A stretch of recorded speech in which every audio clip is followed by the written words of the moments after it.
We are autistic. When we were kids, we couldn't speak. In this world that was not made for us, art is how we thrive. Hi, I'm Carrie. Hi, I'm ManMan. I use they them pronouns. And we are actually autistic artists.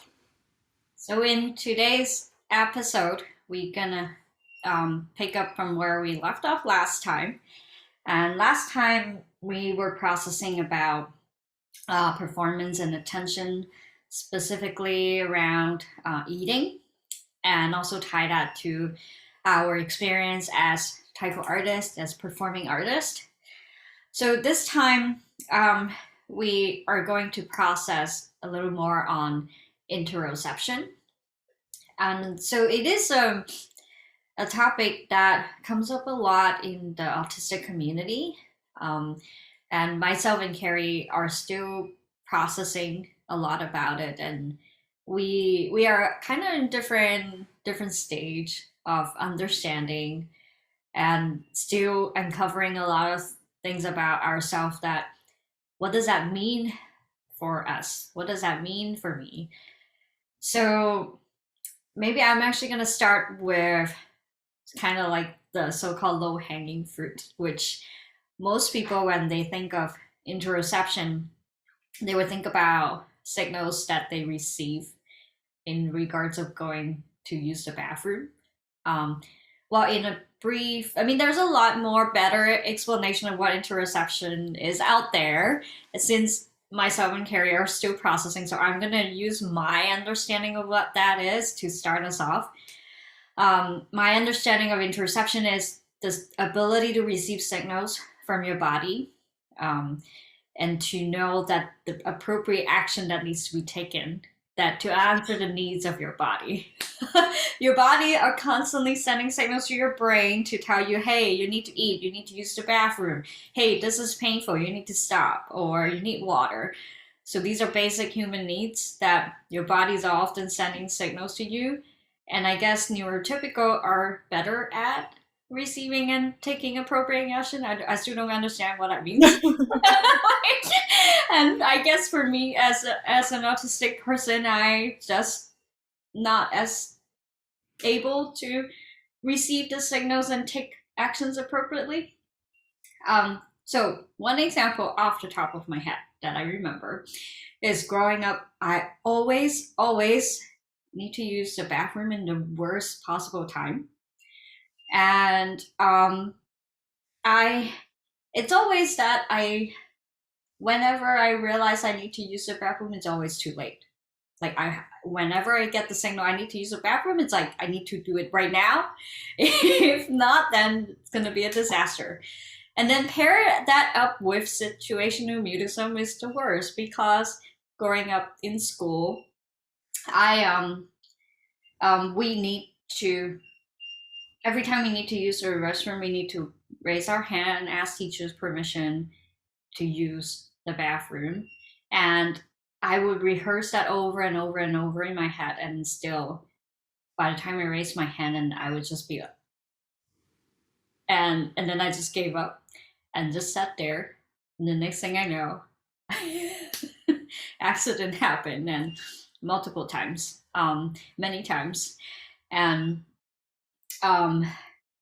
yeah. So it's actually a pretty one of the painful memories, and in fact, I a couple of years ago for a concert, I went on and processed that and turned it into a choreography to express that, because I didn't even realize the trauma that I carry with me, the shame that I carry with me for like, because I remember I started journaling about this and last week, and I started writing down the voices that I hear, that the shame that carries with not being able to know. Because I remember like my parents or grandparents or aunties and uncles would say, why don't you say something earlier? Like they would say, we saw a bathroom 10 minutes ago. Like, why didn't you go? And or something like, yeah, why not say something? Why not? Like, why are you so late? And I'm, yeah, I still remember rushing from the bus station to my grandmother's home, my grandparents' home at the time, and it's a really long walk. And I still remember wearing that dress that I was wearing, and how, yeah, I don't want to go into details, but it's really vivid in my memories and the sensory even that I still remember. Um, and I was probably only 7 or 8 years old, so that was like 30 years ago. And yeah, and that's not the only one. There's so many more. I honestly don't know that I why how come I don't know. And to this day, I still struggle with that. And then I'm just getting better at holding it in,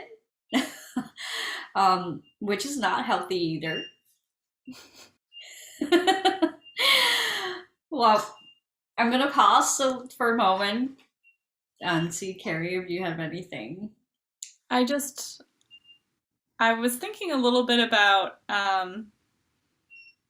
when you brought up the combination of having selective mutism and struggling with recognizing when your bladder is full. Um, Autism aside, if we think specifically about the selective mutism community, which is, at least right now, very centered around, well, autism community often is this way also, but centered around children who have selective mutism. And those of us who struggle with SM as adults are often, I don't know where we go, but we're not as as good at like rallying and coming together as a group to, I think, support each other. Maybe that's something that we can do better at. But this is a repeated conversation in the parenting groups of kids who have SM. This issue with not being able to ask to go to the bathroom, and I'm wondering if it is also very common for us to have struggles with interoception and recognizing that we need to go to the bathroom like right in that moment, and then pairing that with the anxiety that comes with okay, I'm supposed to talk, I'm supposed to raise my hand and ask, in addition to layering on the feelings of shame in that moment. Like, everybody says I should be able to do this. Mm-hmm. Everybody says this is my fault, essentially. So sort of talking to yourself in that moment, trying to sort of reconcile that, like, I know I can't do this, but I'm supposed to be able to do this. And in a moment, it's going to just like, it's this very sort of tangible, like, display, a visual display of the failure, having pee all over yourself for everybody around to see. It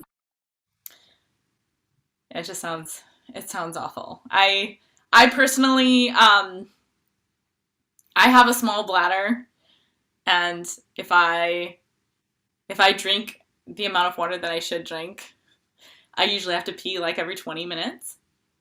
So part of my solution for that is that I don't drink regularly throughout the day if I'm going to be away from my home. And I don't think that I ever sort of consciously like thought through that. Like, I don't want to have to pee when I'm outside of my home, but it's just something that I notice that I do. I can be out like hiking for the day and people offer me water. I have my water, but I just wait until we're like in the car and heading home, or I'm on my way home, and then I drink the water, because I know by the time I have to pee, I'll be near a safe space for relieving myself. I think that there's a lot more that we can dig into with interoception. We would like to talk a little bit about eating and more about water, and then also how our experience with interoception struggles, I guess, is maybe a little bit different as an adult compared to being a kid. And we're gonna just take a breath here, and we will meet you for a deep dive to go further into this topic. If you'd like to join us, you can find the link below. Thanks. Yeah. See you over there.